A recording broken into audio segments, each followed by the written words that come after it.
सामान माग गर्न चाहिँ अब सबैले माग फारम चाहिँ पाम्स आइडी बनाएर पाम्स हाम्रो सफ्टवेयरबाटै माग फारम भर्ने भनेर अब लागू गर्न लागेको हुन्छ। अहिलेसम्म कतिजनाले बनाउनु भएको छ, कतिजनाले बनाउनु भएको छैन। नबनाउनु हुनेहरूले चाहिँ बनाइहाल्न अनुरोध गर्दछु।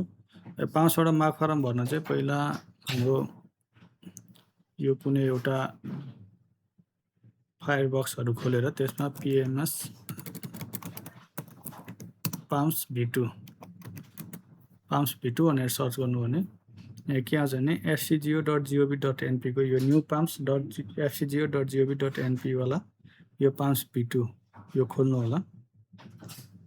यसमा प्रयोगकर्ताको नाम, पासपोर्ट अनि आर्थिक वर्ष हुन्छ। प्रयोगकर्ताको नाम तपाईको प्यान नम्बर भयो। त्यसपछि पासपोर्ट चाहिँ युजर बनाएपछि, पाम्सको युजर बनाएपछि fcgo अलर्ट भनेर त्यसमा चाहिँ पाम्सको प्रयोगकर्ताको नाम भनेर प्यान नम्बर अनि पासपोर्ट आउँछ। पासपोर्टमा चाहिँ पाम्स @ अनि 6 वटाको अङ्क पासपोर्ट पठाएको हुन्छ। त्यो मेसेजमा आएको पासपोर्ट हालेर अब आर्थिक वर्ष त अहिले चालु आर्थिक वर्षको लागि माग्ने हो, साइन इन गर्नुहोस्। अनि यहाँबाट पासपोर्ट तपाईँले चेन्ज गर्न पनि सक्नुहुन्छ। त्यसमा तपाईँहरू सामान्य युजर, भूमिका युजर भएपछि चाहिँ के हुन्छ भन्दा तपाईँहरूलाई अरू केही दिँदैन। यहाँ अभिलेख प्रविष्टि, अभिलेखमा सम्पत्ति तथा जिन्सी सम्बन्धी प्रविष्टि गर्नको लागि चाहिँ यही माग फारम हुन्छ। अनि त्यसपछि मर्मत आवेदनहरू अनि इन्धन आवेदन यो हुन्छ। प्रतिवेदनमा अन्य कार्यालय प्रतिवेदनमा जिन्सी सहायक खाता, तपाईँहरूले के सामान ल्याएको छ आफ्नो जिन्सी सहायक खाता हेर्नुहुन्छ। यहाँ के सामान अहिलेसम्म लिनुभएको छ त्यो थाहा हुन्छ है। अब माग फारम भन्नु पऱ्यो भने अभिलेख प्रविष्टिमा यो माग फारम भनिन्छ अथवा ड्यासबोर्डमा सुरुमै के हुन्छ भन्दा माग फारम भनिन्छ। माग फारममा प्रविष्टि गर्नु पऱ्यो। अब त्यसमा के गर्नु पऱ्यो भन्दा एड न्यू, नयाँ माग फारम भन्न चाहिँ एड न्यू भरिसकेकोहरूको चाहिँ त्यहाँ अवस्था, यो अवस्थामा जानु भने के हुन्छ प्रविष्टिको क्रममा रहेको, नयाँ प्रविष्टि भएको, सिफारिसकर्ता स्टोरकोमा पठाएको, स्वीकृतकर्तामा पठाएको, स्वीकृत भएको, रद्द भएको यो लिस्टहरू हो। अब नयाँ गर्न चाहिँ एड न्यू गर्नु पऱ्यो। एड न्यूमा जसको आइडी उसको शाखा पहिले राखिएको हुन्छ शाखा। अनि सन्तोष भण्डारी भयो माग गर्ने। अब उहाँ प्रशासन शाखाको भएको कारणले गर्दा प्रयोजन के हुन्छ, प्रशासन शाखाको प्रयोजनको लागि हो है। प्रयोजन के प्रयोजन हो, इजलासको लागि भयो इजलास नम्बर यति, फाँटको लागि भयो फाँट नम्बर यति भनेर लेख्नु पर्यो। अनि अब यहाँ सम्पत्तिको प्रकारमा खर्च भएर नजाने, खर्च भएर जाने, अब हाम्रो प्रायः माग्ने भनेको सबै खर्च भएर जाने सामानहरू।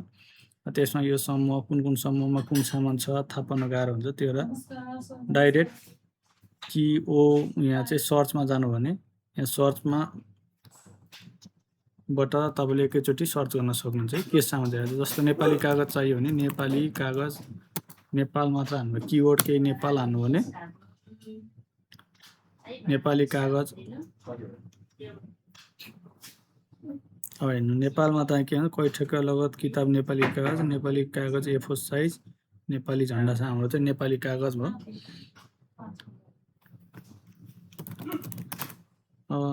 स्पेसिफिकेसन खुलाउनु चाहिँ अनिवार्य छ। अब नेपाली कागजको स्पेसिफिकेसन के भने नेपाली कागजै लेखिदिनु भयो भइहाल्यो।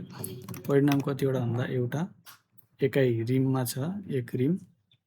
अनि हाम्रो प्रयोग चाहिँ जहिले पनि अब शाखाकै लागि हुन्छ, कर्मचारी व्यक्तिगत रूपमा हुन्न, अब शाखाको लागि भयो एड भयो।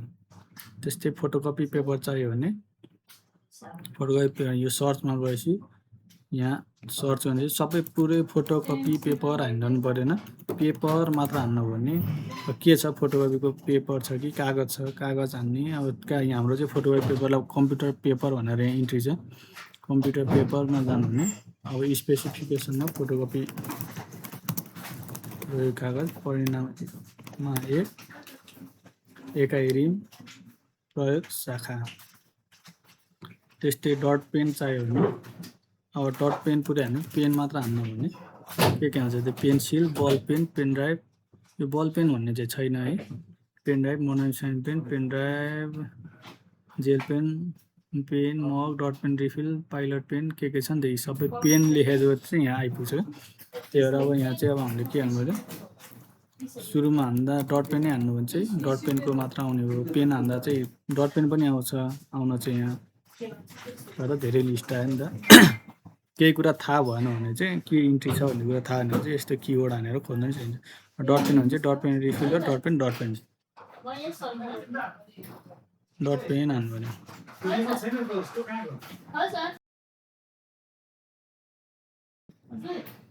डट पेन हानेपछि के भन्दा डट पेन अब स्पेसिफिकेसनमा कालो चाहियो नि त, कालो कि रातो डट पेन। अब कालो कतिवटा चाहियो भने चाहिँ सिधै कालो अनि परिणाममा 5 वटा लेखे पनि हुन्थ्यो। अब तपाईँलाई कालो रातो दुइटा चाहियो भने चाहिँ कालो 2 वटा रातो 2 वटा भयो भने चाहिँ के हुन्छ त परिणाममा टोटल के भयो 4 भयो।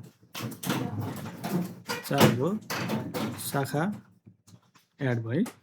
त्यस्तै अब रिफिल, पाइलट पेन चाहियो, स्ट्याम्प प्याड चाहियो, त्यो कुराहरू भने जे छ त्यही हाने। अब यहाँ अलिकति प्रयोग भएर चाहिँ फाइल भयो। अब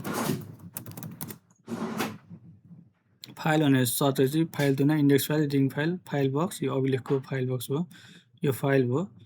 यो फाइल मात्र लेखेकोमा चाहिँ के सबै यसमा इन्ट्री छ। जस्तो कोही देवानी भन्नुहुन्छ, कसैले हरियो फाइल भन्नुहुन्छ होइन।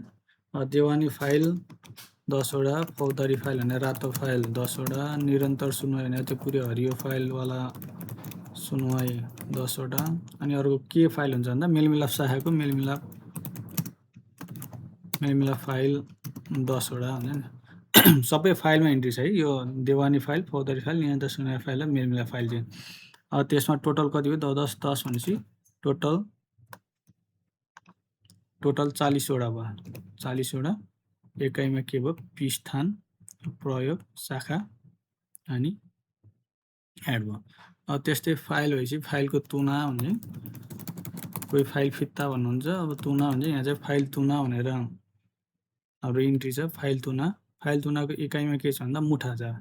अब कसैले 200 300 25 वटा 50 वटा भनेर माग्नुभएको हुन्छ। अब हाम्रो इन्ट्री चाहिँ केमा छ भन्दा मुठामा इन्ट्री छ।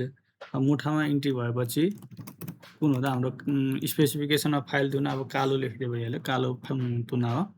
अब परिणाममा 1 मुठा है, परिणाममा 1 मुठा। 1 मुठा भनेको चाहिँ हाम्रो 50 वटाको मुठा भयो नि त।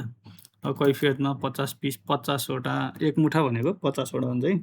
तपाईँलाई 300 वटा चाहियो भने चाहिँ के गर्नु पर्यो 6 मुठा गर्नु पर्यो। अनि 100 वटा मात्र चाहियो भने 2 मुठा गर्नु पर्यो। अब 50 वटा छ भने 1 मुठा हाम्रो 50 वटाको मुठा हुन्छ। अनि शाखा एड भयो।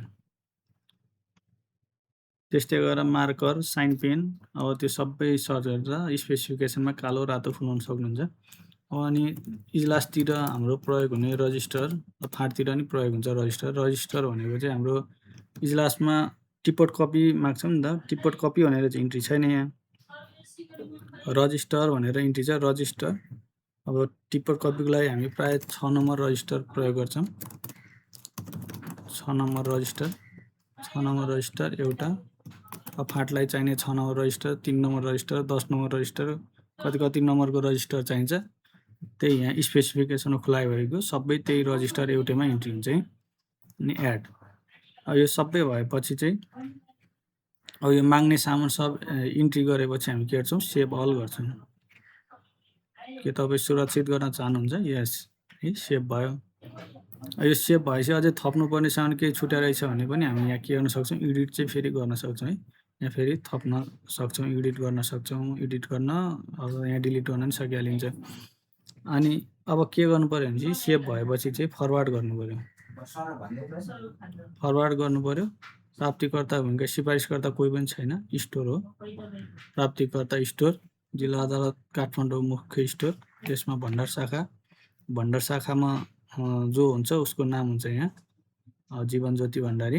अनि संक्षिप्त बेहोरा चाहिँ सामान उपलब्ध गराइदिनु हुन भन्ने भइहाल्यो है। सामान उपलब्ध गराइदिनु हुन अथवा केही लेखेर एस गर्नु पर्यो।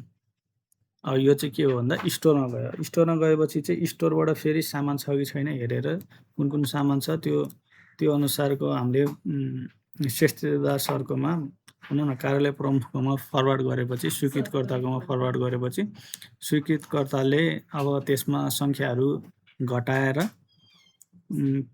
एक्सेप्ट गरेपछि अनि यहाँ सामानको निकासा गर्ने हो। तर अब यो सिस्टमले पेपरलेस बनाए तापनि के हुन्छ भन्दा अब हाम्रो कार्यालय प्रमुखले पनि सिस्टम हेरिरहेर भ्याउनुहुन्न। प्रत्येकचोटि। अनि प्रत्येकचोटि नभ्याएपछि के हुन्छ भन्दा अब कार्यालय प्रमुखले नि भ्याउनुहुन्न, हेरेर त्यहाँ कट्टा गर्न सिस्टममा। अनि यहाँ हाम्रो सामान दिन पनि अब सिस्टम हेरेर दिनलाई अहिले सम्भव भएन।